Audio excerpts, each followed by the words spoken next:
Saulo, ainda respirando ameaças e morte contra os discípulos do Senhor, foi procurar o sumo sacerdote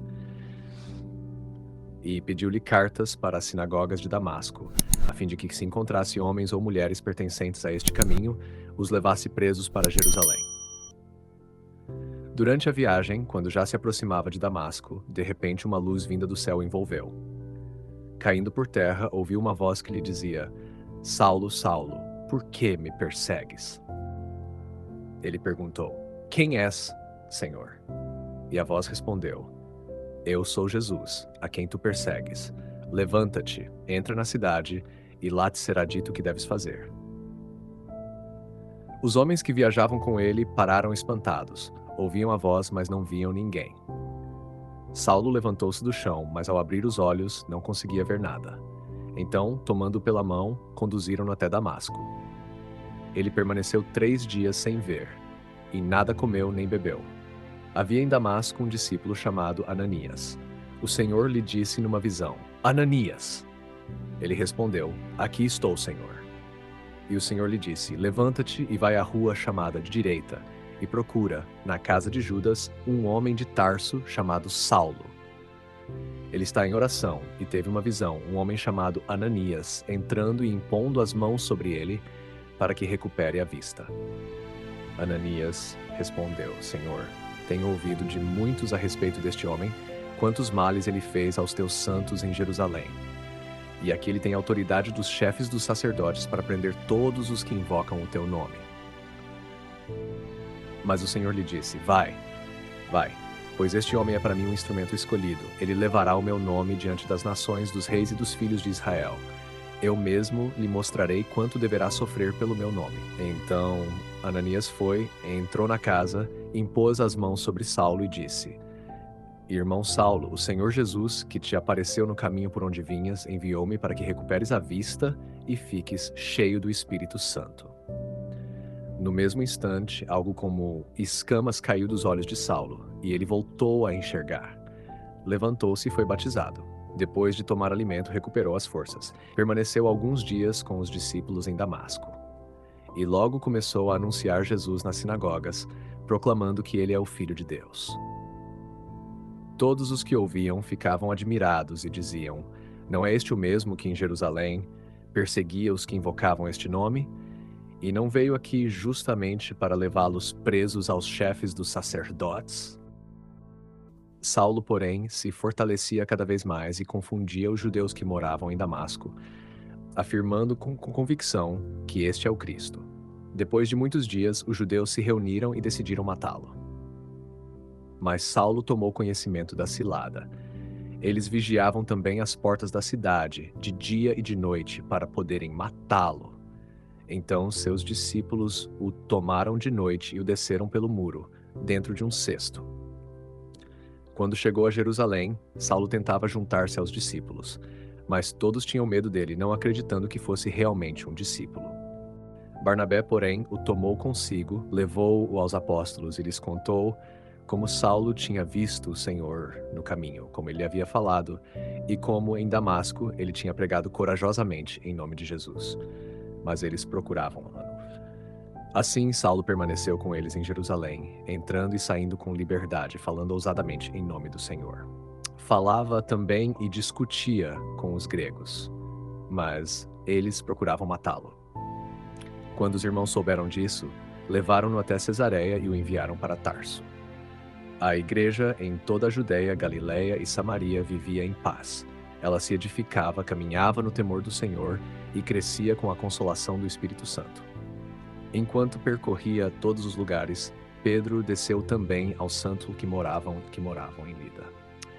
Ali encontrou um homem chamado Enéas, paralítico, que estava há 8 anos deitado numa cama. Pedro lhe disse: Enéas, Jesus Cristo te cura. Levanta-te e arruma tua cama. E imediatamente Enéas se levantou. Todos os habitantes de Lida e da região de Sarona o viram e se converteram ao Senhor. Em Jope havia uma discípula chamada Tabita, que em grego significa Dorcas. Ela era cheia de boas obras e esmolas que fazia continuamente. Aconteceu que, naqueles dias, ela ficou doente e morreu. Depois de a terem lavado, colocaram-na no andar de cima da casa.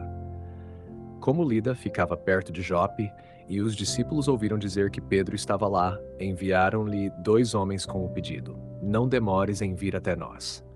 Pedro levantou-se e foi com eles. Quando chegou, levaram-no ao andar de cima. Todas as viúvas o rodearam chorando e mostrando as túnicas e mantos que Dorcas fazia quando estava viva entre elas. Pedro, então, mandou que todos saíssem. Ajoelhou-se, orou e, voltando-se para o corpo, disse: Tabita, levanta-te. Ela abriu os olhos, viu Pedro e sentou-se. Pedro lhe deu a mão e ajudou a levantar-se. Depois chamou os santos e as viúvas e apresentou-lhes Tabita viva. Este fato se tornou conhecido em toda a cidade de Jope, e muitos creram no Senhor. Pedro permaneceu muitos dias em Jope, hospedado na casa de um curtidor chamado Simão. Comentário patrístico de destaque. Autor e obra Santo Agostinho, 354-430, Bispo de Hipona. Obra principal citada, Homilia 10 sobre a primeira carta de São João. In Episte, Trac 10. Agostinho comenta que a cabeça clama do céu em favor de seus membros. Não tremes a voz da cabeça do céu pelos seus membros. Saulo, Saulo, por que me persegues? O perseguidor de seus membros, ele chamou de seu perseguidor. Ora, quem são seus membros? A Igreja de Deus. newadvent.org. Apoio complementar. Sermão 37 sobre o Novo Testamento, onde Agostinho resume a conversão de Saulo. Saulo, Saulo, por que me persegues? Abateu o furioso e levantou o são. Matou o perseguidor e vivificou o pregador. Síntese da graça gratuita que transforma o inimigo em apóstolo. Unidade Cristo-Igreja. Agostinho observa que Jesus não diz: por que persegues meus fiéis? Mas a mim. A frase revela que Cristo e sua Igreja formam um só, a cabeça, Cristo glorificado, e os membros, os batizados. Por isso, toda ferida infligida à Igreja toca o próprio Senhor, e toda caridade à Igreja consola o Senhor. Graça que reconfigura o perseguidor. A cena de Damasco para Agostinho é um ato soberano da graça. Cristo derruba Saulo para erguê-lo diferente. Não é um mero ajuste moral, é nova criação. Matou o perseguidor, vivificou o pregador. O encontro não começa com uma ordem de crer, mas com uma pergunta que fere a consciência e revela o erro. Por que me persegues? A iniciativa é toda de Cristo, e a resposta, fé, batismo, missão, é fruto dessa graça. Se Cristo fala pelos seus membros, então a igreja perseguida é também igreja enviada. Do choque em Damasco nasce o apóstolo dos gentios. Agostinho lê aqui a pedagogia de Deus. Quem dilacerava o corpo torna-se servidor do corpo, sofrendo por ele aquilo que antes lhe infligia. A transformação de Saulo valida a mensagem que ele depois pregará. Ninguém está fora do alcance da graça. A ousadia de Paulo nas sinagogas flui da comunhão com a cabeça. A igreja cresce no temor do Senhor e na consolação do Espírito Santo, sinais de que o mesmo Cristo que falou a Saulo agora age no corpo. A unidade cabeça-corpo estrutura a narrativa inteira. Os milagres de Pedro manifestam a vida da cabeça no corpo. Jesus Cristo te cura. E Tabita, levanta-te. Agostinho veria aí a mesma voz de Cristo, que por seus membros edifica, consola e dá vida à igreja. Aqui, embora o comentário principal seja de Agostinho, o realce narrativo aparece também nas homilias sobre Atos de São João Crisóstomo, que sublinha a ação de Cristo por meio de Pedro. Por que este comentário é o a destacar? Porque unifica teologia e narrativa. A conversão de Saulo, o crescimento da igreja e os sinais realizados por Pedro tornam-se um só mistério. Cristo total que sofre com a igreja, a converte, a sustenta e a envia. Essa lente agostiniana dá coesão doutrinal ao capítulo. Tocar a igreja é tocar Cristo. Servir a igreja é servir Cristo. Queridos ouvintes, chegamos ao fim deste audiolivro e quero expressar minha profunda gratidão a todos que permaneceram conosco até aqui. Sua dedicação em acompanhar essa obra é um verdadeiro sinal de busca pela sabedoria e pelo crescimento espiritual. Que o conteúdo ouvido possa nutrir sua alma e fortalecer sua fé. Aproveito para convidá-los a explorar as playlists do canal Caminho Católico, onde vocês encontrarão outros tesouros espirituais. São obras que podem acompanhar e iluminar sua jornada, como Castelo Interior de Santa Teresa de Jesus, Confissões de Santo Agostinho, Palavras Bíblicas com o Evangelho comentado por grandes eclesiásticos, Filoteia, de São Francisco de Sales, Tratado da Verdadeira Devoção à Santíssima Virgem, de São Luís Maria de Montfort, A Imitação de Cristo, de Tomás de Kempis, e As Três Idades da Vida Interior, do padre Garrigou Lagrange. Cada uma dessas obras oferece um caminho profundo de reflexão e conversão, e espero que possam encontrar nelas a mesma riqueza espiritual que proporcionaram a tantas gerações.